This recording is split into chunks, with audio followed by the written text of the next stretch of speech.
Hey, I'm Brian Van. I'm Max Van. Today we're going to recap our 2023 MotoAmerica Junior Cup season.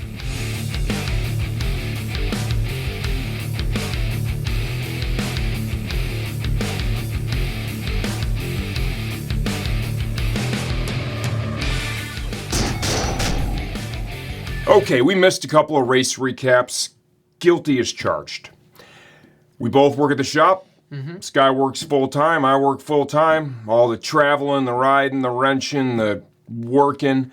Sometimes things just get lost. Busy. And for that reason, we just didn't get to them. The last few race rounds, they were a bit of a grind. Yeah, they're difficult. They're difficult. When you started off the season, you had a goal in mind. What was it? To get a championship and the trophy.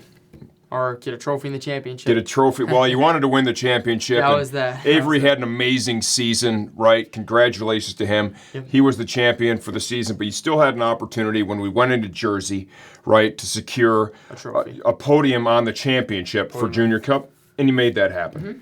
Third place, it was Avery, Rossi Moore, and then you. End of the day, it's a great accomplishment. To get a trophy and a championship in any one of the MotoAmerica classes, it takes a lot of talent, it takes a lot of effort, massive commitment. I'm super proud of you, right? It was great to be a part of it. I love spending this time with you. We get to drive to the track together, set up together, tear down together. I get to fix all your stuff by myself. We get to do all the riding. It's a good time, man. It's a good time, and I'm proud to be a part of it. Let's talk a little bit about the last two race weekends, because we did recap Brainerd, I believe. Sure. I think so. We didn't recap, obviously, Jersey or Pitt. So let's talk a little bit about Pitt. Pittsburgh sucked. I'm being honest with you, straight up. First and foremost, I rode terrible. The weekend prior, I was able to win the 2-hour endurance race with Weir, so I had a good amount of confidence going into the weekend. I knew the pace wasn't super fast, but I also had to manage it for 2 hours straight. In Pittsburgh, as most of you know who have ridden there, it's no joke. Like, even after a sprint race, after 12 laps, you're like, I need a nap, maybe an ice bath too. So I felt ice bath. You never get into the cold plunge. Yeah, that's because I don't need it. I'm just that kind of guy. I don't need it.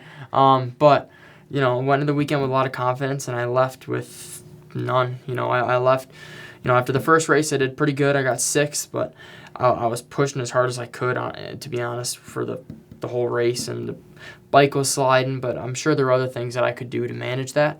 And I kind of started where I finished, qualified in 6th, finished in 6th. Race 2 came along. I think I finished in 7th, and a little bit off the front group, and that's not where I wanted to be. In all fairness, it's not where you should be. Exactly, I agree. You're better than that. I do want to tell a little story from Pittsburgh that I'd like to include in this. So, we know a lot of people who've been around a long time, and I got a message after the round. It was a military guy I know, was there with the color guard, and he told me the whole weekend, they were right there by Parc Fermé, the whole weekend, only one rider took the time to acknowledge all the people there in the color guard. And that was after having the shittiest weekend you had all year.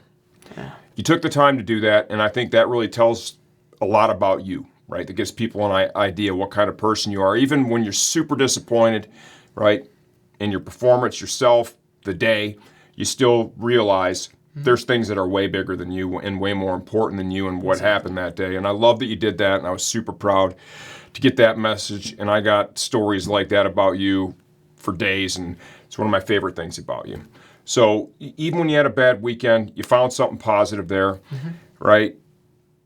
We were looking forward to Jersey. Looking forward to Jersey for sure. Looking forward to Jersey. We were watching the weather forecast, and I remember a little bit out, it looked like it was going to be good, and then it looked like it was going to be great. it looked like it was going to be great. And then Jersey. We get there, and we were very fortunate Thursday and Friday. Exactly. Nice dry days. You qualified in what, P? 4th. Would have been pole. But then I know I would have been pole. I was in a good lap. It just, predicted timer kept ticking down every corner. But, Rossi Moore, who I was riding with, almost crashed right in front of me. So I had to run off track instead of, hitting him and taking him out. I was run off track. No, it's good. You did what you had to do, and it's okay. That's what I did. They were working together to explain it to everybody, especially on these small bikes. You'll go out and you got 100%. And what you'll do is the rider in the back will take their lap, right? Rossi did the previous lap. Yep. And then, as a professional, you concede and you give the other rider a lap and let them get their draft. That is what they were working on that lap, and Rossi, of course, was pushing. He tucked the front. He was able to save it, but he tucked it hard enough that you were right on his rear wheel. You had to adjust for it and run off, but still qualifying in fourth in the dry. Not a bad result. There's a lot of really fast people. I think there were 36 entries or something crazy. There was a lot. It was a big number. A lot of traffic in the practice sessions. And then from there, we knew, because there was it a hurricane or a tropical storm? It got named. I think it was a hurricane, like Ophelia. Thank you, Ophelia. You're very sweet. That's just a gnarly name, too. Beautiful. Something bad's coming when it's named Ophelia. Yeah, it's kind of like an ex-girlfriend or an ex-wife, just coming back. I don't even know what an ex-wife is like, but we're good. And hopefully you never do. Yeah. So the wind forecast. The forecast for the wind was so bad. We have a canopy that's custom built for our trailer that hangs off of it, right? It's all this stuff you got to put up. I made a judgment call to take the fabric down. We just left the frame up because we didn't want to lose the canopy. As it turns out, it rained and there was a little bit of wind. We never really got any hurricane force stuff, so probably could have left it up, whatever.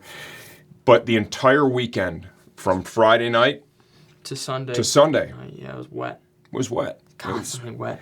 It was constantly wet. It was just dirty. You went out Sunday morning in Q2. Yep.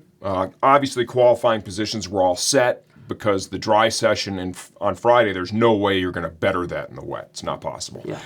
You rode good. I felt good. P3, you were fast. Yeah. You looked great.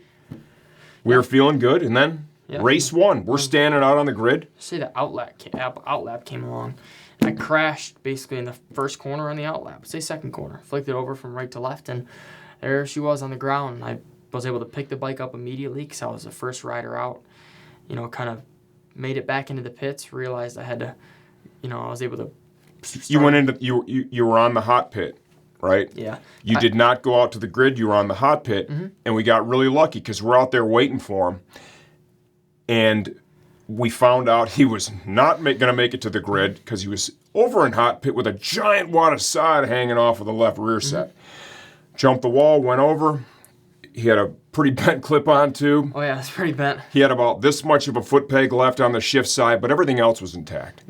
We pulled all the sod off the bike. The MotoAmerica officials are like, the gate's still open, go make your grid spot. So he was able to come around the track, made his grid spot. My brother ran for some Allen wrenches. I was able to straighten the clip-on a little bit, at least rotate it back. And we got her. And you're able to race. Yeah. I think, if I want to be honest with you, I think God was on my side. I realized, I'm sitting on the grid and my bike's kind of a little bit banged up and he's working on it. I'm like, well, that was another chance. Thanks. Looking up. Because you wouldn't have gotten this. I wouldn't have gotten it. No. So I'm grateful that my shift lever, because, if you hit it at a certain point, I think it bend right in and you're screwed. You can't shift. But luckily, it was just ground down and we were fine. we were good. So completed that race. I forget where you finished. It wasn't amazing. 8th or 9th. I think it was 9th. And then, let's just say Saturday night, this kid had his abacus out, right? And you're like, what's an abacus, Dad? Yeah, exactly. Exactly. Google it, dude. No. He had his abacus out, and he's looking at the point standings for the other riders that were in the championship hunt. And you knew what? I knew exactly what I had to do. I had to score 1 point, and there was another rider that was a little bit behind me. And what place do you have to finish in to score 1 point? 15th place, and I think I finished in 12th, and I got 4. So 3 points better than you had to have. Get after it. Yeah. Bottom line is this.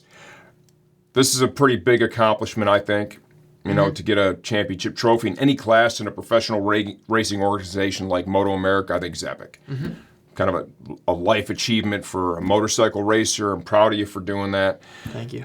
You and I have talked about it. I want to see you always racing for the win. Exactly. I agree. But in the end, this is your gig. Those are your decisions to make, not mine. And I'm not going to tell you what to do. In that circumstance, you need to be the one to make the decisions. I stand behind what you chose, and you chose right. Exactly. Because you made it happen. I did. And to be honest, when I first started doing track days, I never believed I could even make it to this, this MotoAmerica level. And I showed a little bit of speed, and chose to give it a shot. And thank you for the opportunity. Oh, too. you're welcome, dude. Happy to do it. Yeah, and thank you to all you guys who have bought something from us throughout the past 18 years of us being open, even when it was in my garage when I was just a newborn and he was selling helmets. Selling helmets, much baby. Whole dining appreciated. room full of helmets, floor to ceiling.